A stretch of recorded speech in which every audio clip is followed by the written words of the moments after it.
Friends, welcome back to my YouTube channel. ಎಲ್ಲರೂ ಹೇಗಿದ್ದೀರಾ friends?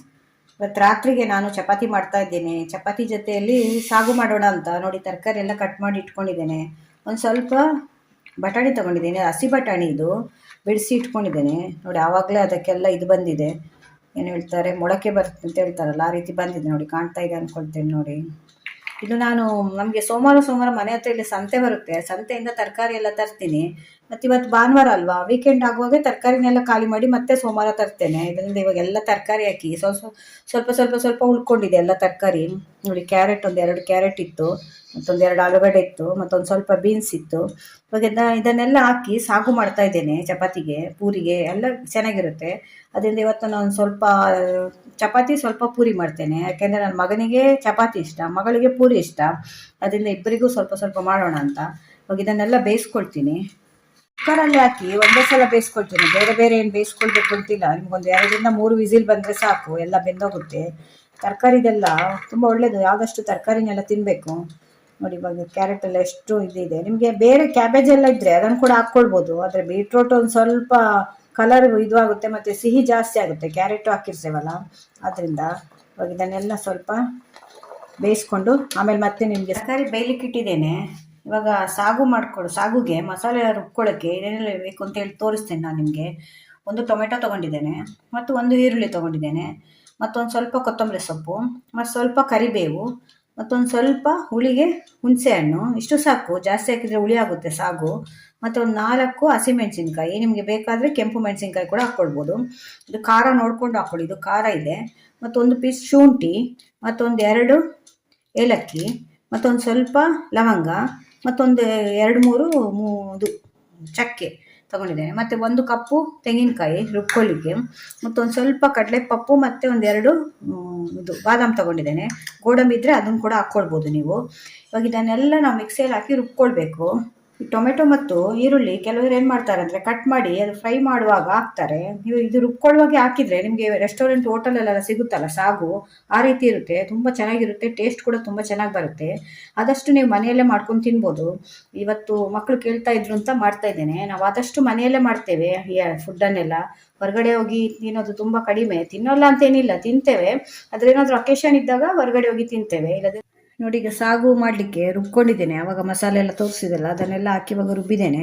ಮತ್ತು ತರಕಾರಿ ಕೂಡ ಬೆಂದಿದೆ. ಇವಾಗ ಸಾಗು ಮಾಡ್ತೀನಿ, ಹೇಗೆ ಮಾಡೋದು ನಿಮಗೆ ತೋರಿಸ್ತೀನಿ. ಇವಾಗ ನೋಡಿ, ಪ್ಯಾನ್ ಇಟ್ಟು ಸ್ವಲ್ಪ ಎಣ್ಣೆ ಇಟ್ಟಿದ್ದೇನೆ. ಇದಕ್ಕೆ 1 ಸ್ಪೂನಷ್ಟು ನಾನು ಜೀರಿಗೆ ಹಾಕ್ತೇನೆ.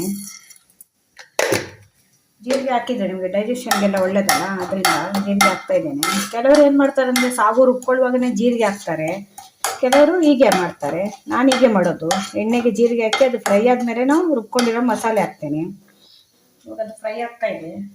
ಇವಾಗ ನಾನು ಇದು ರುಬ್ಕೊಂಡಿದ್ದೇನಲ್ಲ, ಇದನ್ನು ಹಾಕ್ತೇನೆ ಇದಕ್ಕೆ. ಒಂದು ಸ್ವಲ್ಪ ಹಸಿ ವಾಸನೆ ಹೋಗ್ಬೇಕಷ್ಟೇ ಜೀರಿಗೆದ್ದು. ಅದೊಂದು ಸ್ವಲ್ಪ ಫ್ರೈ ಆದರೆ ಒಳ್ಳೆ ಪರಿಮಳ ಬರುತ್ತೆ ಜೀರಿಗೆದ್ದು ನೋಡಿ. ಇದು ಫ್ರೈ ಆಯಿತು. ಇವಾಗ ಇದನ್ನು ರುಬ್ಕೊಂಡಿದ್ದೇನಲ್ಲ, ಇದನ್ನು ಕೂಡ ಹಾಕ್ತೇನೆ.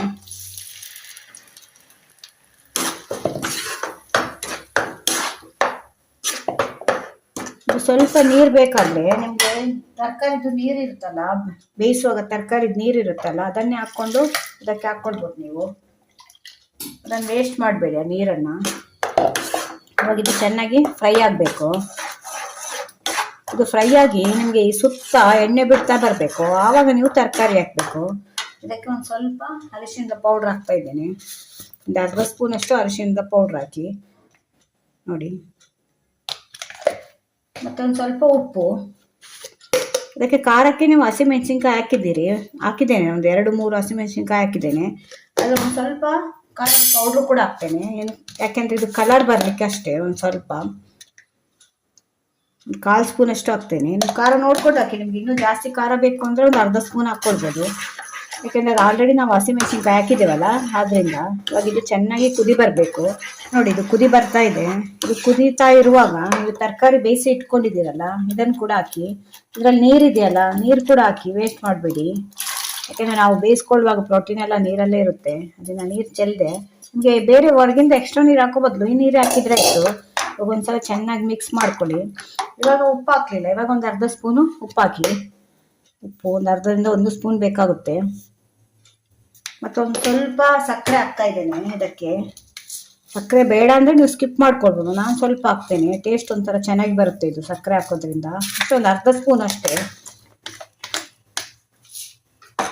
ಇದೆಲ್ಲ ಹಾಕಿದ್ಮೇಲೆ ಚೆನ್ನಾಗಿ ಮಿಕ್ಸ್ ಮಾಡಬೇಕು. ಅದು ಎರಡು ಹೊಂದಿಕೆ ಆಗಿ ನಿಮಗೆ ಮಸಾಲೆ ರುಬ್ಕೊಂಡಿರೋದು ಮತ್ತು ಈ ತರಕಾರಿ ಎರಡು ಹೊಂದಿಕೆ ಆಗಿ ಬೇಯಬೇಕು. ಅದು ಒಂದ್ಸಲ ಮತ್ತೆ ಇದನ್ನು ಬೇಯಿಸ್ಕೊಳ್ಬೇಕು. ಇವಾಗ ಕುದಿ ಬರ್ತಾ ಇದೆ ನೋಡಿ ಇದು. ಇವಾಗ ಒಂದು ಸ್ವಲ್ಪ ಇದು ಕುದಿ ಬರಲಿಕ್ಕೆ ಶುರು ಆದಮೇಲೆ ಕೊತ್ತಂಬರಿ ಸೊಪ್ಪು ಹಾಕ್ತಾ ಇದ್ದೇನೆ. ಇದು ತೆಂಗಿನಕಾಯಿ ಹಾಕಿರೋದ್ರಿಂದ ತುಂಬ ಕುದಿಸಬಾರ್ದು, 4 ಕುದಿ ಬಂದರೆ ಸಾಕು. ಕೊತ್ತಂಬರಿ ಸೊಪ್ಪು ಹಾಕಿದ್ಮೇಲೆ ಒಂದು 2 ನಿಮಿಷ ಕುದಿಸಿದ್ರೆ ಸಾಕಾಗುತ್ತೆ. ಜಾಸ್ತಿ ಕುದಿಸಿದ್ರೆ ತೆಂಗಿನಕಾಯಿದು ಒಂಥರ ಸ್ಮೆಲ್ ಬರಲಿಕ್ಕೆ ಶುರು ಆಗುತ್ತೆ. ಇದಕ್ಕಂತಲ್ಲ, ನಾವು ಸಾಂಬಾರಿಗೆ ಕೂಡ ಅಷ್ಟೇ, ತೆಂಗಿನಕಾಯಿ ಹಾಕಿದ್ಮೇಲೆ ಜಾಸ್ತಿ ಕುದಿಸಬಾರ್ದು.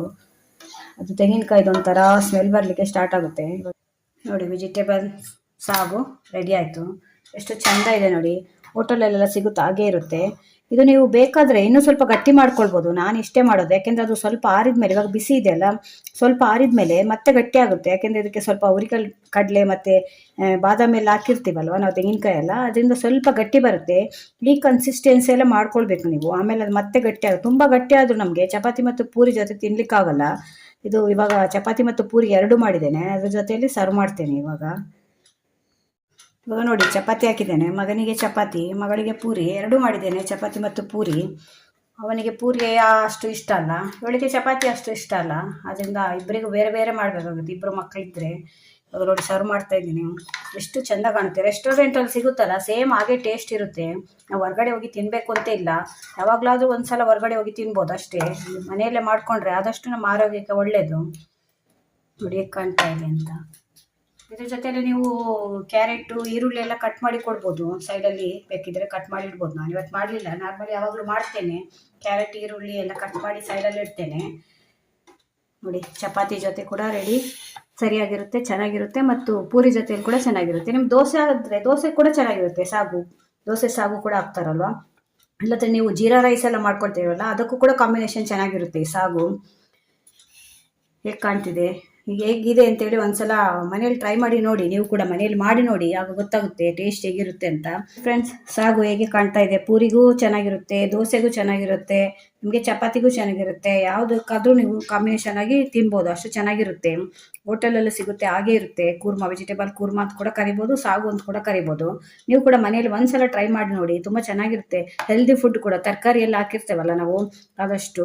ಮತ್ತು ಗರಂ ಮಸಾಲೆ ಎಲ್ಲ ಜಾಸ್ತಿ ನಾವು ಹೋಟೆಲಲ್ಲೆಲ್ಲ ಅಂದರೆ ನನಗೆ ಏನು ಅಂದರೆ ಅವ್ರು ಜಾಸ್ತಿ ಯೂಸ್ ಮಾಡ್ತಾರೆ ಗರಂ ಮಸಾಲೆ ಎಲ್ಲ. ನಾವು ಮನೆಯಲ್ಲಿ ಅದನ್ನು ಲೈಟಾಗಿ ಯೂಸ್ ಮಾಡ್ತೇವೆ. ಅದರಿಂದ ಫುಡ್ ಕೂಡ ಹೆಲ್ದಿಯಾಗಿರುತ್ತೆ ಮತ್ತು ಶುಚಿ ಕೂಡ ಇರುತ್ತೆ, ರುಚಿ ಕೂಡ ಇರುತ್ತೆ. ಒಂದ್ಸಲ ಟ್ರೈ ಮಾಡಿ ನನಗೆ ಹೇಳಿ ಕಮೆಂಟಲ್ಲಿ ಹೇಗಿತ್ತು ಅಂತ, ಹೇಗೆ ಬಂತು ನಿಮಗೆ ಅಂತ. ನಾನು ಈ ರೀತಿ ಸಾಗು ಮಾಡ್ತೇನೆ. ತುಂಬ ಜನ ತುಂಬ ರೀತಿಯಲ್ಲಿ ಮಾಡ್ತಾರೆ, ಆದರೆ ನಾನು ಮಾಡೋದು ಈ ರೀತಿ. ಈ ವಿಡಿಯೋ ನಿಮ್ಗೆ ಇಷ್ಟ, ನನ್ನ ಚಾನಲ್ ಸಬ್ಸ್ಕ್ರೈಬ್ ಮಾಡ್ಕೊಂಡು ನೋಡಿ, ಪಕ್ಕದಲ್ಲಿರೋ ಬೆಲ್ ಬಟನ್ನ ಪ್ರೆಸ್ ಮಾಡಿ. ಆಗ ನಾನು ಯಾವುದೇ ಹೊಸ ವಿಡಿಯೋ ಹಾಕಿದ್ರು ಅದರ ನೋಟಿಫಿಕೇಶನ್ ನಿಮಗೆ ಬರುತ್ತೆ. ಇದೇ ರೀತಿ ಹೊಸ ವಿಡಿಯೋ ತೊಗೊಂಡು ಮತ್ತೆ ಬರ್ತೇನೆ. Bye friends.